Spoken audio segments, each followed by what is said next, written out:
جان جور بخیر چی گپ اخ الله سک چاک سینه سک اوی حالا اوف که با این نکو اوف وی آخ میرار همینطور که میکردم با زر میگرفتم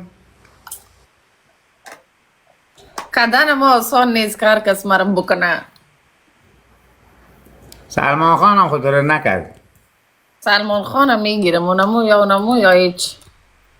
والا سلمان خان گویش بخوره من کدتون نمیایه اوچ کل چیز مفت. همون سلیم شاهین هم وعدت کرد و میبرم پیش سلمان خان حالا نبود برای جنگ آمدی یا برای چی به خاطر چی آمدی بگو بفهم میخوایم اما بفهم. دیگه هرچی نباشن دیوالای سابقه هستیم دقیقه قصه کنیم مردم به قیمت بزنیم جنگ آمدی اگه به جنگ آمدی که ما حوصله جنگ ندارم. نه بسیار بی حوصله شدی خیرت هست پیر شدی بی حوصله هستی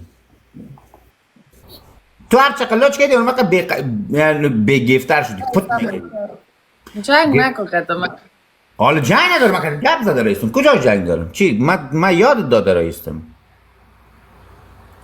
ما چیزم استایل می نمیسته. ما به مردم لش نمیکنم. استایلم از امروز اول امیر رقم لباسای آزاد پوشیدیم حالا است.